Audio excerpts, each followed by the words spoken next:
Au Népal, un vent venu tout droit de l'Empire du Milieu souffle sur la capitale Katmandou, notamment dans le domaine de l'éducation.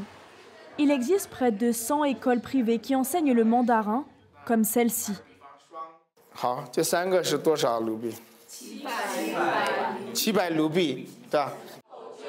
Niraj Maharjan s'est vu offrir une bourse pour étudier en Chine pendant 5 ans, avant de revenir enseigner dans son pays. Il estime qu'au vu des bonnes relations qu'entretiennent la Chine et le Népal, il est plus que nécessaire d'apprendre le mandarin. Nous sommes enclavés, situés entre l'Inde et la Chine. Mais apprendre le chinois nous permet davantage de stimuler notre économie par le biais du tourisme et du commerce. Le mandarin permet à mes étudiants de rejoindre des entreprises chinoises qui se sont implantées au Népal. Sunita Shrestha étudie le chinois depuis 6 mois, afin de pouvoir mieux communiquer avec ses clients. 99% de mon business se fait avec des Chinois.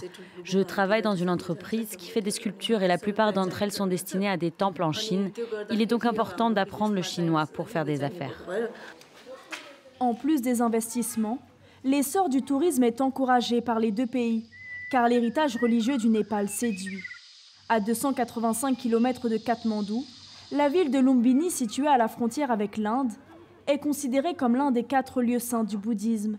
Ces touristes chinois sont venus visiter le lieu où serait né Bouddha. J'ai vu que c'était l'un des 4 principaux lieux de pèlerinage bouddhiste, alors j'ai voulu venir voir. En plus, le pays a une politique de visa gratuit. On peut venir ici gratuitement. Mon voyage se passe bien. Je me sens proche des Népalais. J'ai prévu de visiter le Népal pendant 1 mois. Je suis très heureuse d'être là. Les Népalais sont très sympathiques, souriants. Ils sont très gentils. Mais pour venir jusqu'ici, ils ont fait plus de 15 heures de voyage. Depuis la Chine, j'ai pris un avion jusqu'à Katmandou, puis j'ai pris la route jusqu'à Pokhara, et pour finir, j'ai dû prendre un bus pour venir à Lumbini. Pourtant, à Lumbini, il existe bien un aéroport ouvert en mai 2022. Il a été construit par une entreprise chinoise pour un coût de 76 millions d'euros.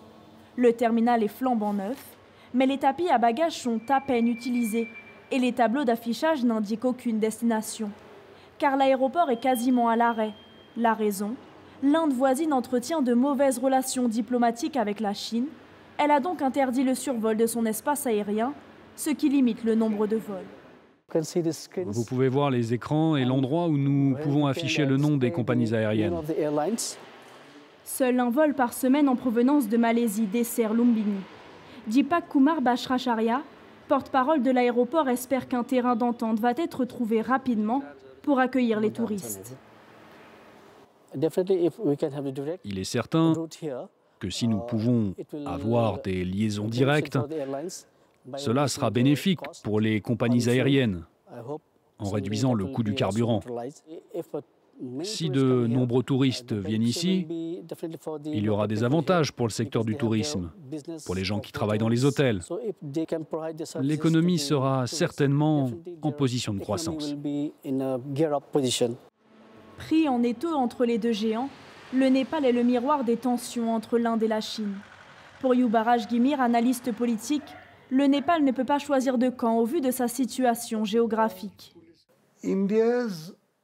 L'implication excessive de l'Inde dans la politique intérieure du Népal a créé une situation propice à l'arrivée de la Chine. En 2018, lorsque le président chinois Xi est arrivé, il a dit qu'il s'intéresserait à nous parce que nous étions dans le secteur de l'énergie, du tourisme et de l'hôtellerie. Nous avons des banques et nous faisons également du commerce et nous investissons. La position du Népal a toujours été de maintenir un équilibre dans nos relations. Déterminée à imposer son influence, la Chine célèbre désormais ses victoires géopolitiques chez son voisin. À Katmandou, le pays a réussi à effacer la cause tibétaine, un peuple qui réclame son indépendance. Ce jour-là, ses exilés célèbrent le festival de Losar, le nouvel an tibétain. À l'écart de la foule, Xuan est le seul à avoir accepté de témoigner à visage masqué, par peur de représailles de Pékin. C'est difficile ici au Népal. Ils ne nous laissent pas célébrer l'anniversaire de la naissance du Dalai Lama.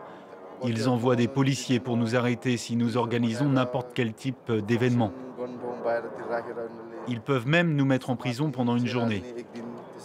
Le Népal n'a pas peur de nous, mais il peut avoir peur de la Chine. La Chine dicte sa loi et le Népal ne fait que suivre. Les Chinois ne peuvent pas venir nous arrêter directement ici, alors le gouvernement népalais le fait pour eux. Dans son objectif de nouvelle route de la soie, la Chine n'a pas fini de placer ses pions sur le toit du monde. Le géant asiatique vient d'investir à nouveau près de 250 millions de dollars dans des projets d'hydroélectricité au Népal.